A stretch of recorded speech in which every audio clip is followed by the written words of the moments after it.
Não sei qual programa a gente vai reagir aqui, a verdade é essa. Nem eu, nem o produtor que está aí atrás. A gente simplesmente esqueceu qual é a pauta. Na hora que eu der o play aqui, eu vou lembrar.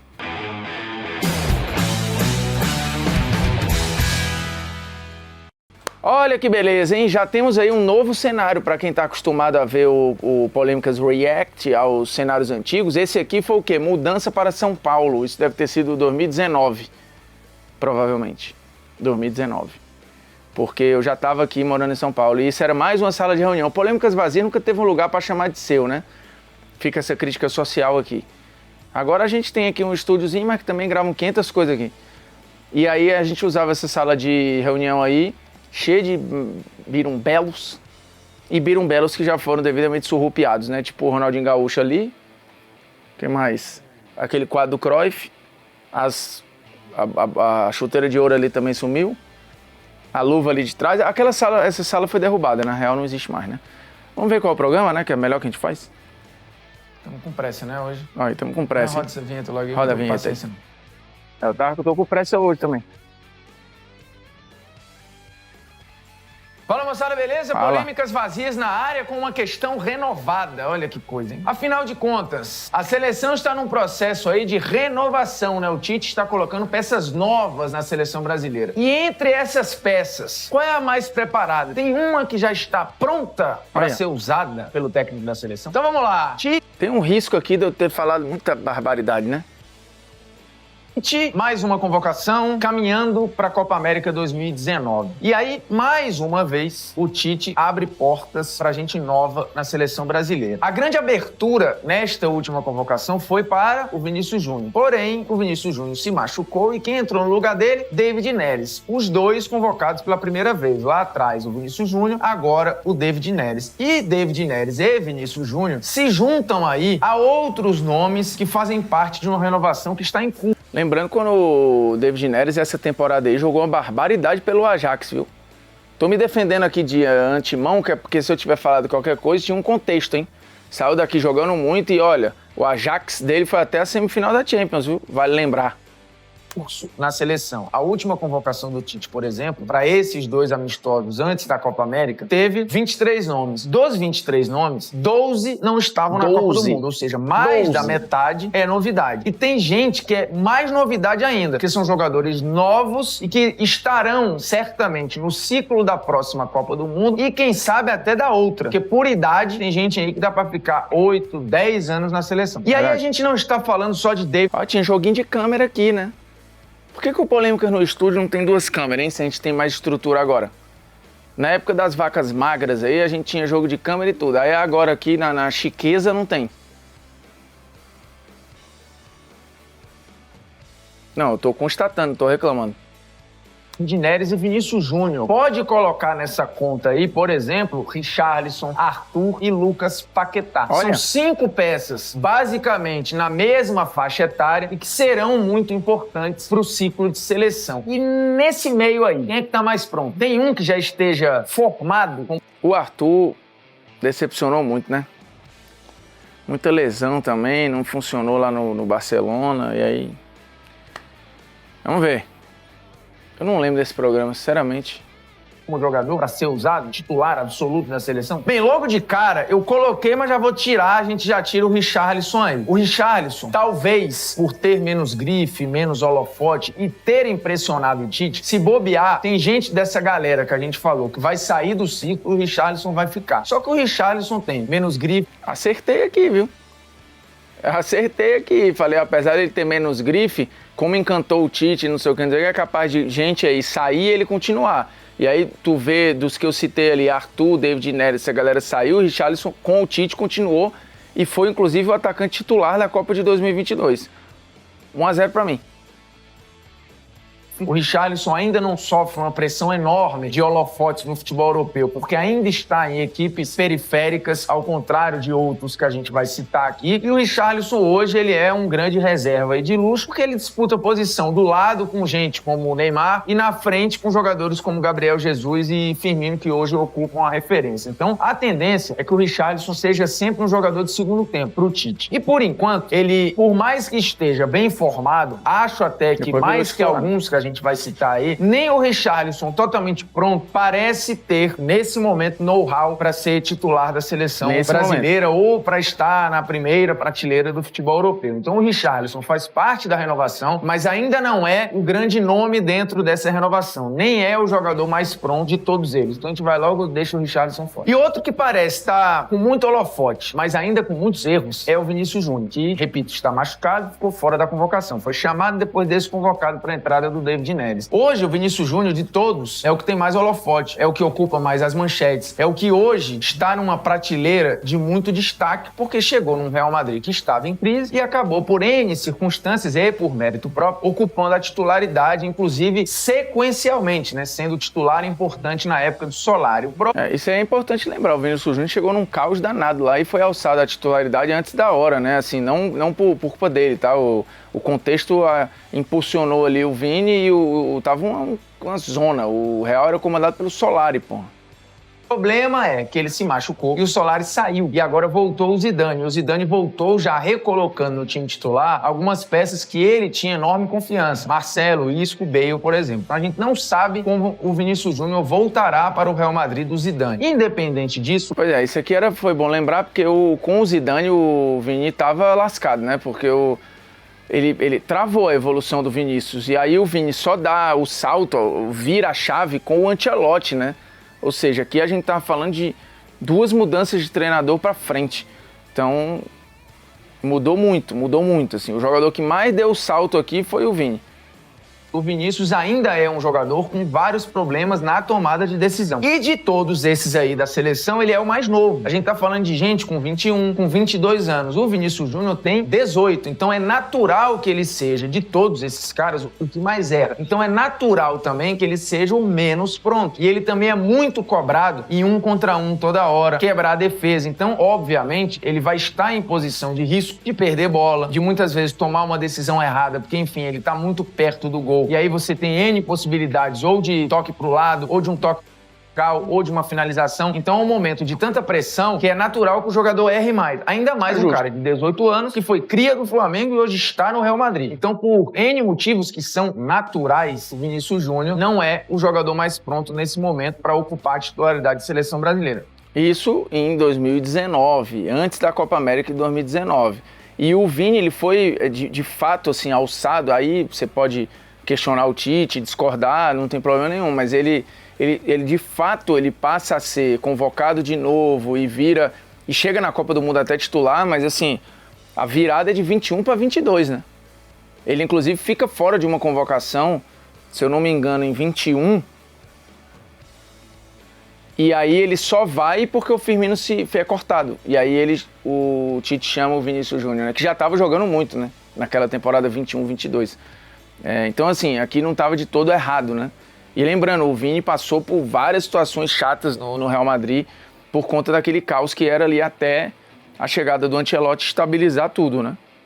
Some-se a isso o fato do Vinícius atuar numa faixa de campo em que a concorrência é cruel. E para ser titular, inclusive, pior ainda, que ele atua na faixa esquerda do campo e quem ocupa na seleção é o Neymar. Portanto, titular, Vinícius Júnior não será tão cedo na seleção brasileira. E David Neres, o seu substituto, David Neres chegou impactando no Ajax, depois de uma passagem curta no profissional de São Paulo, mas que deixou uma visão e um gosto de quero mais pro torcedor. Foi vendido por um valor altíssimo, a terceira maior venda da história do São Paulo e um cara que valeu demais ao Ajax. Inclusive, já no Ajax, teve gente querendo tirar o David Neres do Ajax, mas ele ficou e foi decisivo na classificação do Ajax diante do Real Madrid. O jogo que foi fundamental para que o David Neres fosse convocado pela primeira vez na seleção brasileira. Lembrando que é o jogo lá no Bernabéu e tal, o Ajax estava jogando muito, esse Ajax só foi parado, repito, na semifinal, pelo Tottenham, de Lucas, a atuação dos 3 gols, né?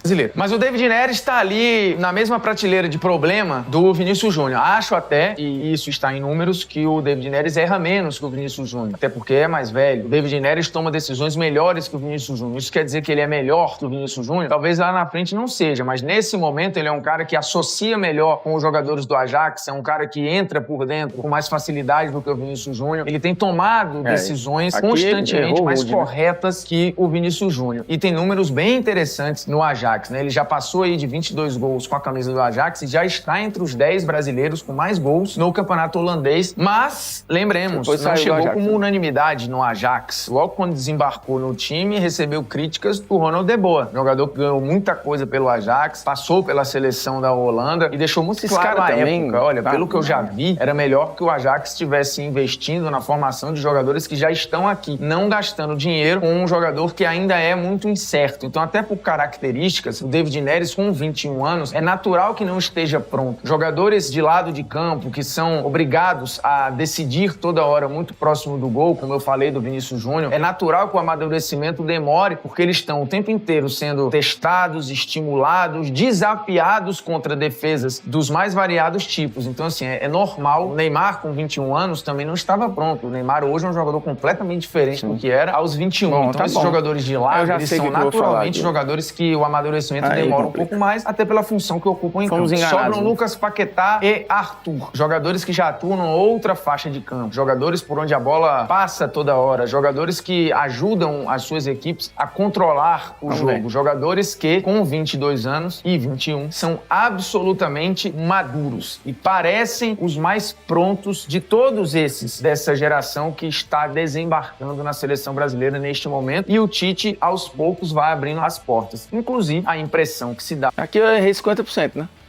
Só o Arthur... Lembrando que o Arthur, em 2019 aí, esse Barcelona ficou a isso aqui de ir para a final da Champions, né? Tomou aquela virada insana do Liverpool, mas ele era tratado como o favorito, né? E aí talvez, se aquele Barcelona tivesse ganho a Champions, o Messi, inclusive, esse ano foi o melhor do mundo, tivesse mudado tudo, né? O Arthur, essa época aí, estava gerando comparação com o Xavi, o que era uma insanidade.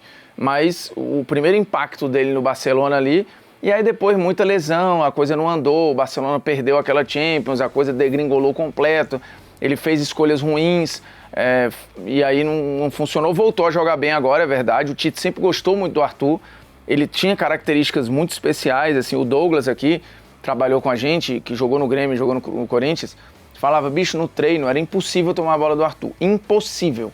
E o Paquetá dispensa apresentações, né? Ele sai do Flamengo jogando muito, assim, demora até né, o salto ali europeu e tal, mas tava na cara que eles dois, à época, estavam à frente dos outros mesmo. Mas o Arthur acabou que não virou, o Paquetá acho que sim. É que Paquetá e Arthur tendem a ser os com mais minutos. O Richarlison talvez, porque agrada muito ao Tite. Tanto Paquetá quanto Arthur. E aqui eu não viajei de todo completo, porque o Arthur ainda teve chance pra caramba com o Tite. É porque se machucou mesmo, mas o Tite foi até onde dava pra tentar recuperar o Arthur. Isso aí é fato. Mas não conseguiu. O Richarlison foi titular na Copa 2022, o Paquetá também. Então, formiguinha aqui não tava viajando total, né? Ocupam uma faixa de campo que é prioritária para o Tite, o modelo de jogo que ele estabelece na seleção. A diferença aí vai ser, nesse estágio da carreira, quem hoje está plenamente adaptado ao seu modelo, quem plenamente tem características de ser um jogador titular de seleção brasileira e por onde o jogo vai circular. Entre Paquetá e Arthur, me parece claro que o jogador mais pronto dessa geração que está chegando na seleção é o Arthur. A gente está falando de um cara titular do Barcelona, é claro, em determinado momento ficou na transição do banco para o time titular, depois sofreu uma lesão, mas o impacto que ele tem na equipe é um absurdo. Existe um Barcelona com o Arthur e um Barcelona sem o Arthur. Naquele momento tinha com o Arthur é um, sem o Arthur é outro. A gente tá falando de um cara com a média de acerto de passe que ultrapassa os 90% na temporada. Se a gente olhar o campeonato espanhol, por exemplo, a média dele sobe para 93%. E isso no campo de ataque, ou seja, a gente não está falando do Arthur no campo de defesa, do meio para trás, é o Arthur do meio para frente, tomando decisões numa região importante, sempre pressionado e tendo de fazer uma circulação de posse que é fundamental para o Barcelona, ou seja, manter a posse é primordial para o time do Valverde. Cara, o Barcelona nunca tinha que ter mandado o Valverde embora, esse time era bom.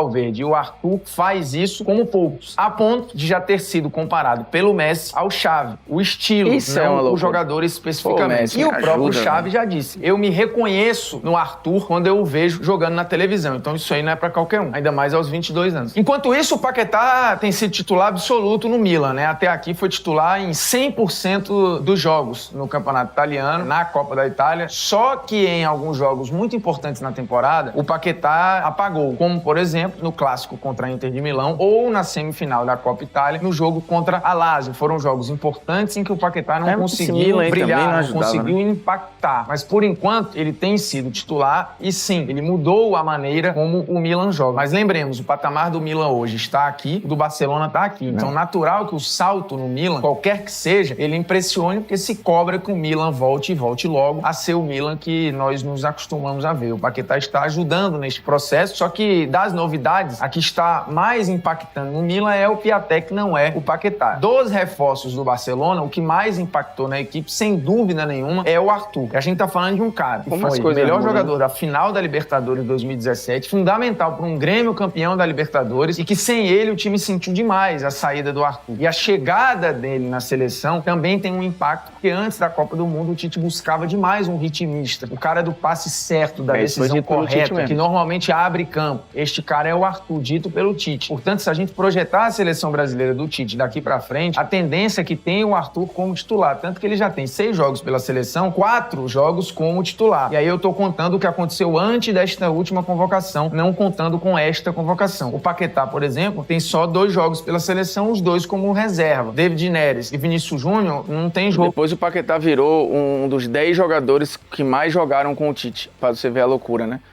E o Arthur, fomos equivocados aqui, mas tudo levava a crer que era isso. E o Arthur é uma pena, né? Assim, foi desperdiçado ali, um cara que poderia ter ido para outro patamar. Mas, repito, assim, voltou a jogar bem, o Tite ainda deu chance a ele lá e tudo. Vamos ver, de repente vira a chave aí de novo e tal. Porque o programa é isso, né? Eu elegi o Arthur. Entraram em campo, o Vinícius Júnior, nem convocação tem. Tem uma e tem um corte, mas não tem jogo nenhum. O David Neres a mesma coisa. Então, de todos esses convocados, hoje dinâmico, quem tá pronto para ser titular é o Arthur. Mas deixando claro aqui, o Paquetá tem um potencial enorme, até porque faz mais de um papel. O Tite já falou sobre isso. Ele pode jogar pelo lado, pode controlar o jogo por dentro, como já cansou de fazer no Flamengo, como pode fazer no Milan e pode fazer na seleção. Só que, neste momento, me parece pouco provável o Paquetá como um titular de seleção. No ciclo de Copa América, Copa do Mundo, neste momento, o Arthur soa como unanimidade. O meio-campo tende a ser Casemiro, Arthur e mais alguém. Mas Paquetá assumiu esse lugar, né? Tentamos. E fomos coerentes ali, uma boa análise, viu? Gostei do programa. Tá magrinho ali, inclusive. Bom cenário, saudades ali do cenário.